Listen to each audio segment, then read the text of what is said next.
Chicago, Illinois, Valente Mansion, March. The Italian marble bathroom cost more than the apartment where Renata Shaw grew up in Detroit. She knew this because she'd seen the invoice, perks or curses of being the personal accountant of Chicago's most dangerous man before becoming his wife. Now, kneeling before a toilet that was probably worth a car, she had too many certainties and too few options. Third day. 3 consecutive mornings of violent nausea. 3 mornings inventing excuses, food poisoning, stress, allergy to the housekeeper's new perfume. Mrs. Lucia, the housekeeper, was genuinely offended by that last one. 63 years wearing the same perfume, and now it was an allergen. Renata pressed her forehead against the cold marble and closed her eyes. She didn't need a test. Her body was screaming a truth her mind refused to fully process. Pregnant, with her husband's child. The husband who, 2 years ago, sat before her in this very room and said, in the most controlled voice she'd ever heard, "The doctors confirmed it. I can't have children. If this changes your decision about this arrangement, you're free to go." She stayed, not for the money, not for the protection, not because her brother would still be dead if she left. The debt was paid, the contract fulfilled. She stayed because somewhere between arguments about cash flow and silent nights in the library, between formal dinners and late nights when he'd appear in her office just to check the numbers, a lie, he came to check if she was still there. Renata Shaw committed the most stupid mistake of her life. She fell in love with Dante Valente, and now she carried proof that something was very, very wrong, or very, very right. Depended on who you asked. A knock at the door made her jump. "Mrs. Valente?" Lucia's voice, muffled by the solid wood. "Breakfast is served. Mr. Valente asked if you're coming down." Mr. Valente asked. Dante never asked. Dante informed, instructed, occasionally ordered. Asking meant he was worried and would never admit it directly. "Tell him I'll be down in 5 minutes." "Yes, ma'am." Footsteps retreating. Renata stood slowly, gripping the counter. The mirror returned a woman she still didn't fully recognize. Brown hair in a loose bun, dark circles concealer couldn't hide anymore, skin too pale for someone who lived in a mansion with a solarium. Think. If she told Dante, he would assume the only logical conclusion based on what he believed he knew, that she'd cheated on him. Dante Valente didn't believe in miracles, didn't believe in exceptions, didn't believe in anything that couldn't be proven with documents and witnesses. If she didn't tell him, how long until it was obvious? 1 month? 2? She wasn't stupid enough to think she could hide an entire pregnancy from a man who noticed when she changed perfume. I need proof. The forensic accountant in her brain, the part that survived 3 years working for the FBI and 2 working for the MAFIA, kicked into gear. Fact. Dante believed he was sterile. Fact. She was pregnant. Fact. She'd never touched another man since this marriage began, and for a long time before that, if she was being honest. Conclusion. Either it was a medical miracle, or someone lied to Dante. Miracles were statistically unlikely. Lies in her world were common currency. "Dr. Webb," she murmured to the mirror. Harrison Webb, the Valente family's private physician for 15 years.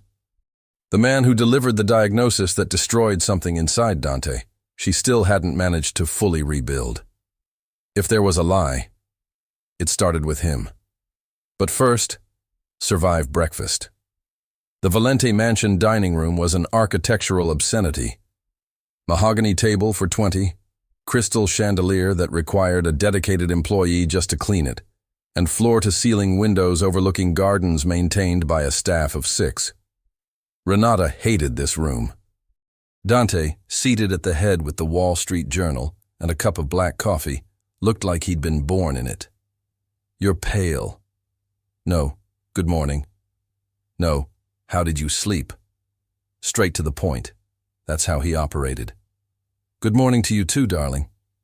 She sat to his right, in the place that was hers by protocol, and in recent months, by choice. "Thank you for the tender, affectionate concern." Dante lowered the newspaper. Dark eyes, nearly black, the kind she imagined were useful in interrogations, studied her with the intensity of someone disassembling weapons. You threw up again. Not a question. Lucia needs to learn discretion. Lucia is discreet. The walls aren't soundproof. Damn. Renata reached for the water pitcher, avoiding coffee. The smell was unbearable this morning, another symptom she couldn't explain without revealing everything. Must be a stomach bug. It's passing. 3 days is a long bug. You're counting?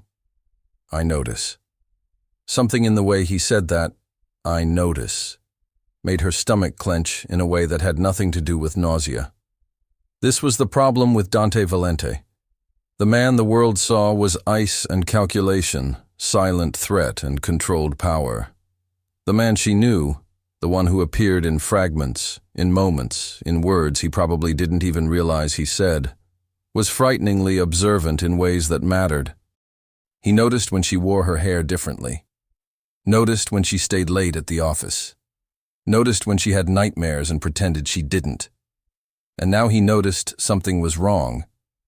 If you're still like this tomorrow, I'm calling Dr. Webb. The name fell between them like a grenade. Renata fought to keep her face neutral. No need. I told you, it's just... That wasn't a suggestion. The tone. That tone reminding her exactly who he was and what he controlled. Not rude, not aggressive, just absolute. A statement of fact, like gravity or taxes. Dante, you're my wife. He folded the newspaper with irritating precision. Your health is my responsibility. Webb will examine you tomorrow. No. If Webb examined her, he'd discover the pregnancy. And if he was capable of lying to Dante once, what if I refuse? One eyebrow arched, almost imperceptible, but she'd learned to read every micro-expression. Why would you refuse? Because it's my body, and I decide who examines it. Since when do you care about medical formalities? Since when do you care about my opinion? The silence that followed was charged. This was their game. Had been since the beginning. She challenged him. He tried to control her. Neither fully yielded. At first, it was survival. She refused to be another person trembling before Dante Valente. Now it was something else. Something that felt dangerously like flirting, if flirting involved matters of life and death and tax returns. I've always cared about your opinion. His voice dropped a register. You just rarely offer one I can use. Was that an insult or a compliment? It was an observation. Your observations are usually insults in disguise. And your jokes are usually escapes in disguise. Touché. Renata took a sip of water to buy time. She needed a plan. She needed access to Dante's medical files. She needed to discover the truth before Webb could manipulate anything else. Fine, she said finally. But not Webb. He's been the family doctor for 15 years, I know. I organized the finances, remember? I know exactly how much we pay him per year. She held his gaze. I want a second opinion. A doctor I choose. Dante studied her for a long moment. She could see his mind working, calculating, evaluating, trying to understand why she was resisting. In another context, with another person, he would simply impose his will. But Renata had learned something crucial about her husband over the past 2 years. He respected her, not always, not completely, but enough to hesitate. Why? One word. Simple. Dangerous. She could lie. Make up something about discomfort with male doctors, personal preferences, anything. But Dante would know. He always knew when she lied. Another reason she avoided doing it. Half-truths, though. Because something's wrong with me and I don't know what. True. And I want answers from someone without prior loyalties. Also true. Webb is your doctor. I want mine. Dante's jaw tightened. You don't trust Webb. I don't trust anyone you pay. I pay you. Technically, you support me. That's different. I don't get a salary for being your wife. You have access to all the accounts. Access isn't ownership. You of all people should know the difference. something shifted on his face. Subtle. If she didn't know him, she would have missed it. Amusement. Damn him, he was amused. "Choose your doctor," he conceded finally, "but I'll be present at the examination." "Dante, non-negotiable." She opened her mouth to protest, then closed it. Some battles were for winning, others for losing strategically. "Fine." She stood, her stomach protesting the movement. "I'll look for references today." "Where are you going now?" "To work." "You hired me as an accountant, remember? Before you decided marriage was an additional benefit of the package." "Renata." She stopped at the door, not turning. "Whatever is wrong." A pause. Long, as if he was choosing words from a vocabulary he didn't usually use. "We'll fix it." "Will." Not "I'll fix it," not "you'll fix it." "Will." Renata closed her eyes for a second. This was her private hell, loving a man who could destroy her if he discovered a truth she didn't even understand. Needing to protect herself and the baby while trying to also protect the marriage that was never supposed to mean anything. "I know," she said without turning. "We always do." And she left before he could see the tears she refused to shed. Renata's office was on the second floor of the East Wing, far enough from the main business to maintain the illusion of separation, close enough that she knew exactly what was being separated. She passed the biometric lock, another upgrade Dante had insisted on after an incident with the Castellano cartel 8 months ago, and closed the door behind her. Silence. Finally. The room was the only space in the mansion that felt like hers. Shelves organized by a system no one else understood. Desk clean except for the laptop and 2 piles of documents she refused to fully digitize. Whiteboard on the wall with notes in code even Dante couldn't decipher. He tried once. She let him try for 40 minutes before informing him it was an encrypted grocery list. The expression on his face, outrage, confusion, and something dangerously close to admiration, was worth every second. Now, though, the board had another purpose. Renata grabbed a red marker and began to write. Facts. 1. D believes he's sterile. Diagnosis, 3 years ago. 2. Responsible physician, H. Webb. 3. I'm pregnant. Confirmation pending. 4. There was never another partner. Possible conclusions. A. Genuine medical error. B. Deliberate fraud. If B, who benefits? She stopped, marker suspended. Who would benefit from Dante believing he couldn't have heirs? The answer was too obvious. Marco Valente, the younger brother. 3 years younger than Dante. Eternally in the shadow, perpetually resentful. If Dante had no children, the line of succession would pass to... My God, she whispered. It was absurd. It was soap opera conspiracy. It was exactly the kind of thing that happened in the world she lived in now. Renata looked at the board, then at the door, then at her own hands. She needed proof. Medical records, correspondence, financial transactions. Something that linked Webb to Marco. Something that proved the diagnosis was false.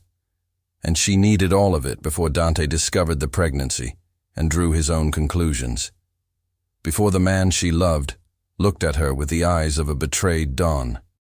Before she lost everything. Renata Shaw Valente didn't survive the FBI, her irresponsible brother, and a forced marriage to be destroyed by a lie that wasn't even hers. If there was a conspiracy against her husband, she would dismantle it, number by number, lie by lie, until only the truth remained. And then, only then, would she tell Dante he was going to be a father, if there was still something left to tell. Chicago, Illinois, Valente Mansion. 3 days later. The numbers never lied. People did, constantly. But the numbers? They were Renata's only reliable friends in this marble prison she'd learned to call home. She'd spent 72 hours buried in financial records, cross-referencing every payment the Valente family had made to Dr. Harrison Webb in the past 5 years. The official retainer was generous.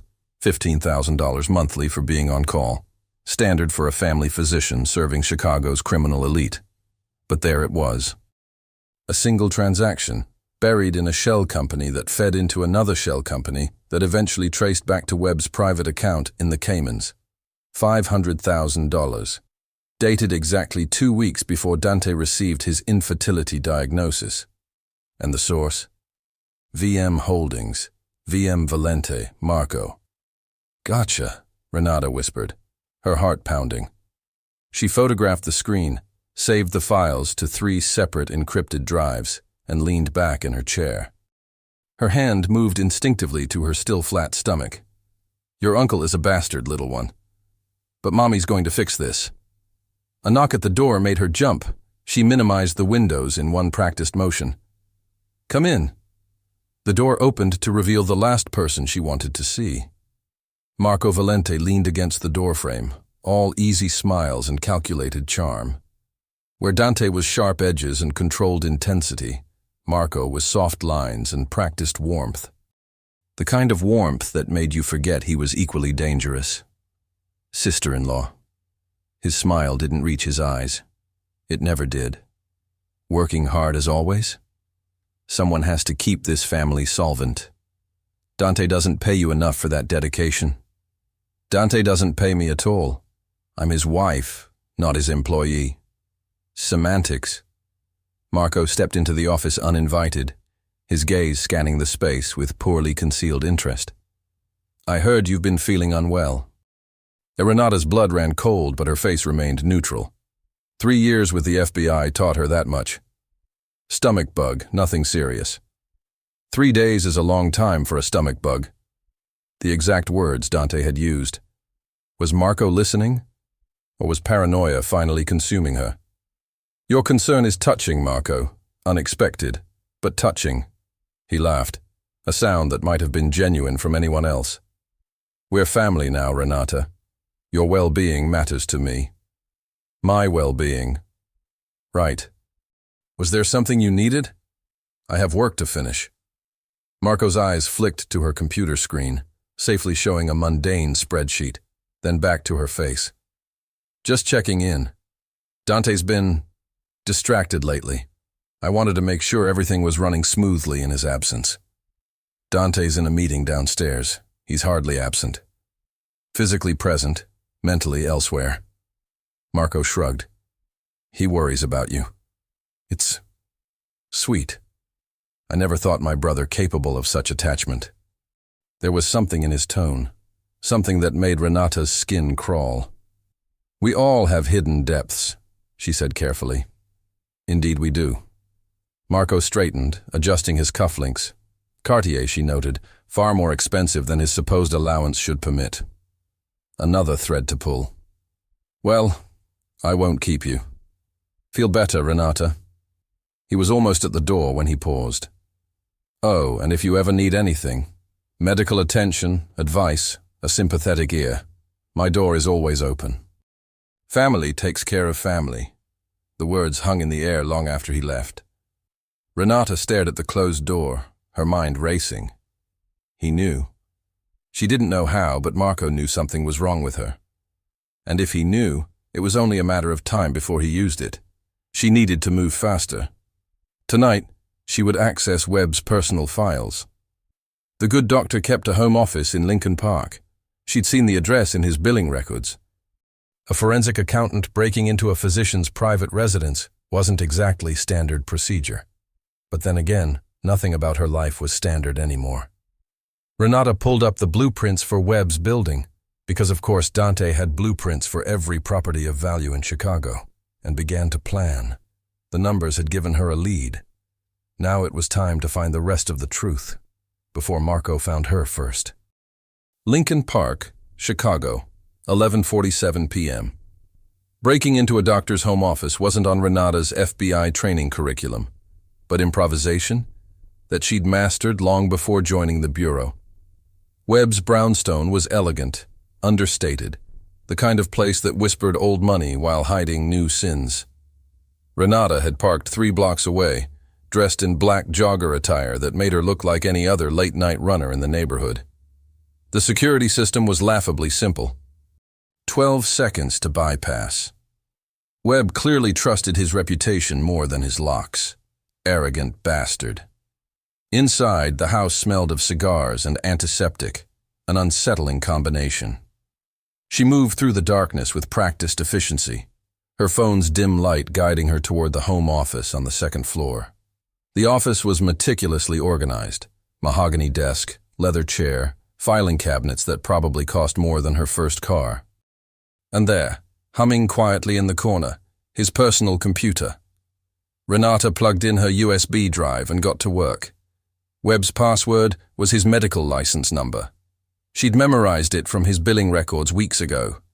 Within minutes, she was scrolling through patient files, financial records, and there. A folder labeled V. Valente, Confidential. Her fingers trembled as she clicked it open. The first document was Dante's original fertility test from 3 years ago. She scanned the results, her heart sinking with each line. Normal sperm count, normal motility, normal morphology. He was never infertile. The second document was a revised report, the one Webb had presented to Dante. Same date, same header, completely different results. Severe oligospermia, probability of natural conception, less than 0.5%. A complete fabrication. The third document made her blood freeze, an email chain between Webb and an encrypted address. The messages were brief, clinical. Payment received, report modified as requested.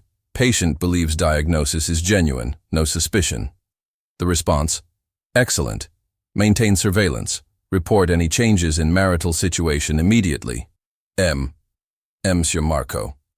Renata photographed everything, her hands shaking with a mixture of rage and vindication. She'd been right. She'd been... A floorboard creaked behind her. Working late, Mrs. Valente? She spun around to find Dr.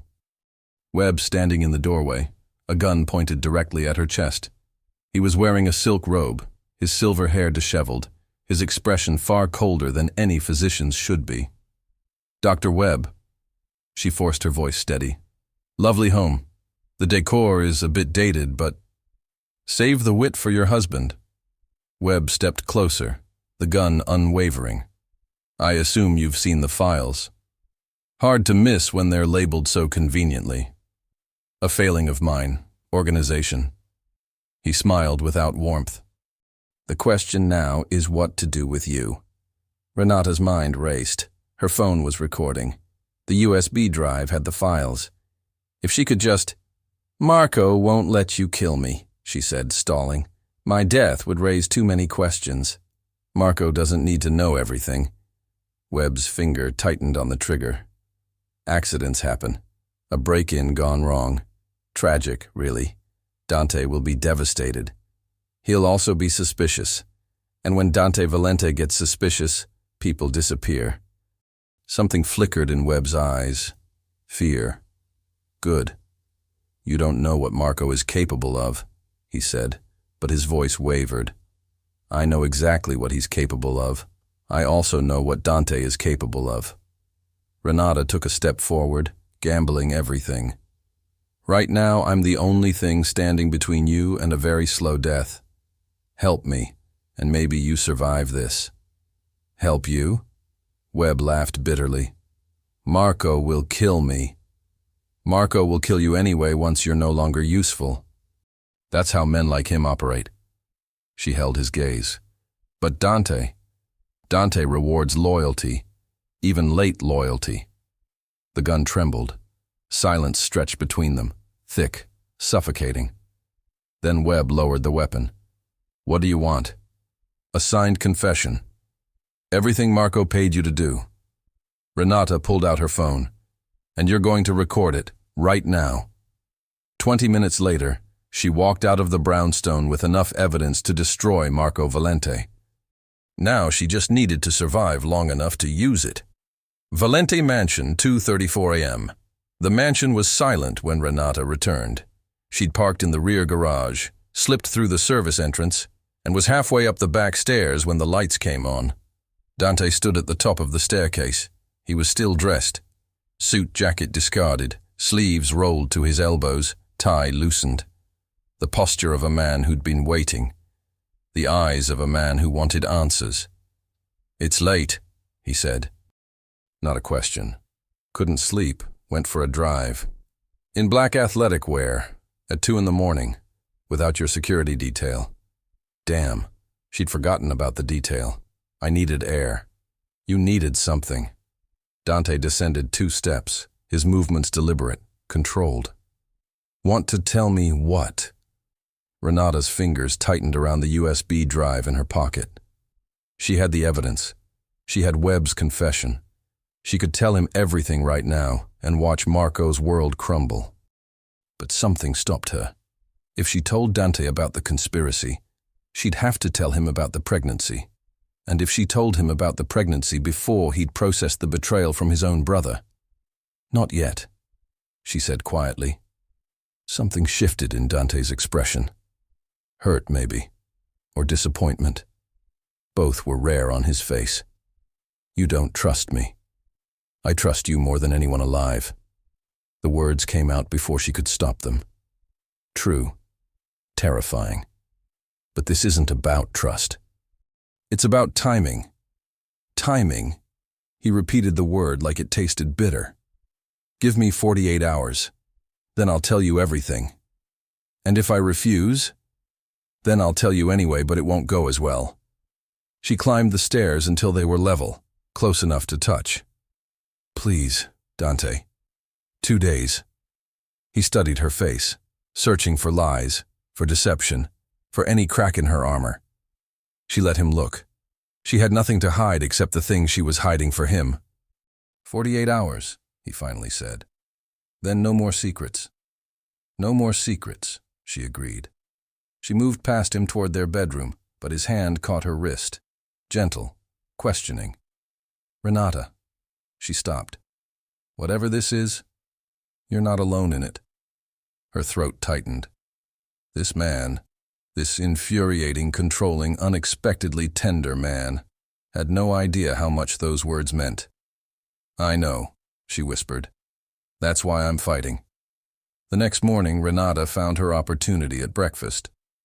Marco arrived late, as usual, sliding into his seat with practiced nonchalance. Dante was reviewing documents, barely acknowledging his brother's presence. Perfect.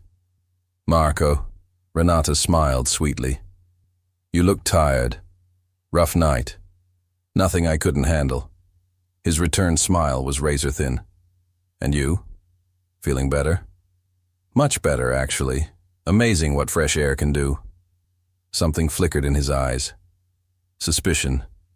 Glad to hear it. Dante looked up from his documents, gaze moving between them. What am I missing? Nothing, they said simultaneously. Dante's eyes narrowed. Later, Renata mouthed at him. He gave an almost imperceptible nod. The game was nearly over. She just needed one more piece, proof that Marco intended to take over the family once Dante was sufficiently broken. And she knew exactly where to find it. Marco's personal safe, the one he thought no one knew about. The one whose combination she'd deciphered from his financial records 3 months ago, when a recurring payment to a safe company caught her attention. Tonight, she decided. Tonight it ends. But as she excused herself from breakfast, she caught Marco watching her with an expression that made her stomach clench. He knew something was wrong. The question was whether he'd act before she did. Valente Mansion, Marco's suite, 11:15 p.m. Marco always attended Thursday poker games at the Castellano neutral territory, 3 hours minimum. Renata had exactly that long to find what she needed. His suite occupied the west wing, deliberately distant from Dante's quarters. She'd memorized the guard rotations weeks ago. Obsessive? Maybe. But paranoia had kept her alive this long. The safe was hidden behind a grotesque painting of hunting dogs. Predictable. She entered the combination, his mother's birthday reversed because men like Marco always thought they were clever. And the door swung open. Inside, cash bundles, a Rolex collection, documents in manila folders, and a leather journal. Renata's hands trembled as she opened it. Marco's handwriting filled the pages. Dates, names, plans. Everything meticulously documented like a villain who expected to write memoirs someday. Phase 1. Eliminate heir possibility. Webb confirmed D believes diagnosis. Payment complete. Phase 2. Isolate D from allies. The wife is problematic. Too smart. Solution pending. Phase 3. Accelerate timeline if necessary. Castellano contact confirmed. Partnership terms. 60-40 split of territories post-transition. He was selling out his own family to the Castellanos. And there, dated just yesterday. The wife knows something. Webb is compromised. Contingency plan activated. Deadline, 72 hours. Her blood turned to ice. Contingency plan. 72 hours. She photographed every page, her fingers flying. She needed to get out, get to Dante, tell him everything. Find what you were looking for. Marco stood in the doorway. Behind him, 2 guards she didn't recognize. Not Valente men, Castellano. Interesting reading material, she said, refusing to let her voice shake. You should try fiction next time, less incriminating. Marco stepped forward, pulling a gun from his jacket. I warned Webb you were too clever. He didn't listen. Now look where we are. Where exactly is that, Marco? You shoot me. Dante destroys you. Dante won't know it was me. A tragic kidnapping. Castellano retaliation for some imagined slight. He shrugged. My brother will grieve, grow unstable, make mistakes, and I'll be there to pick up the pieces. You underestimate him. I've studied him my entire life. I know exactly what he is, and what he isn't. Marco aimed at her chest. He isn't a man who recovers from losing what he loves. What he loves. Did Marco actually think? He doesn't love me, Renata said, stalling. It's an arrangement. Marco laughed. Please, I've watched him watch you for 2 years. My cold, calculating brother looks at you like you're the only warm thing in his world. His expression hardened. That's precisely why you need to disappear. The guards moved closer. Renata's mind raced. Her phone was recording in her pocket. The evidence was saved to the cloud. Even if she died tonight, Dante would find everything. But she wasn't planning to die. There's something you should know, she said calmly. Before you do something irreversibly stupid. Enlighten me. I'm pregnant. Marco froze. You're lying. 3 weeks along, Dante's child. She let the words sink in. You kill me. You kill the Valente heir. How do you think the family council will react to that? Confusion flickered across his face. That's impossible. Dante can't he? She smiled coldly. Or did you just pay a lot of money for a lie that's about to explode in your face? The guards exchanged uncertain glances. And then, footsteps, heavy, multiple. Dante appeared behind Marco's men, flanked by 6 Valente soldiers. His eyes found Renata first, scanned her for damage, then moved to his brother with an expression that could freeze fire. Marco. His voice was terrifyingly calm. We need to talk. Valente Mansion, main study midnight. Marco knelt on the hardwood floor, wrists bound, face bloodied. The Castellano guards had been dealt with. Quietly, efficiently, permanently. Dante's men lined the walls like statues carved from violence. Dante stood before his brother, jacket discarded, knuckles raw. Renata watched from the doorway, her hand unconsciously resting on her stomach. 32 years, Dante said softly. We shared a mother, a father, a name. And this is what you chose. You had everything! Marco spat blood. The crown was always yours. I was just the spare. You were my brother. I was your shadow. Marco's composure finally cracked. Do you know what it's like, spending your entire life being second, being less? So you decided to destroy me. I decided to take what should have been mine. Marco laughed bitterly. The infertility diagnosis was genius. Watch you crumble believing your bloodline ended with you. Watch your marriage collapse. And when you were broken enough, you'd hand our territories to the Castellanos. Silence. Marco's face paled. How did you? My wife is very thorough. Dante glanced at Renata, something warm beneath the ice. She found everything. Webb's confession, your journal, the Castellano communications. For the first time, genuine fear crossed Marco's features. Dante, brother, we can nothing. Dante crouched to Marco's level. You tried to destroy my marriage. You would have killed my wife, my pregnant wife. The word hung in the air. Pregnant. Dante said it like a revelation, like a miracle he was still processing. The diagnosis was fake, Renata said quietly, stepping forward. Webb falsified everything. The original tests were normal. You were never infertile. Dante closed his eyes for a long moment. When he opened them, they glistened. You robbed me of 3 years, he told Marco. 3 years believing I couldn't have children. 3 years of that weight on my marriage, my legacy, my soul. His voice dropped to a whisper. And you almost made me doubt the only person who never gave me reason to. He stood, towering over his kneeling brother. The family council will decide your formal punishment, but you will never speak to my wife again. You will never see my child. You are no longer my blood. Dante, get him out of my sight. The guards dragged Marco away. His screams echoed down the hallway until a door slammed shut and silence returned. Dante didn't move for a long moment. Renata approached slowly, stopping an arm's length away. You knew, she said, when you came to Marco's suite. You already knew everything. I knew enough. He turned to face her. Your phone was recording during breakfast yesterday. You left it synced to the household system. I heard everything. Sneaky. Learned from the best. A ghost of a smile. The first real one she'd seen all night. Why didn't you confront me? She asked. Because you asked for 48 hours, and because…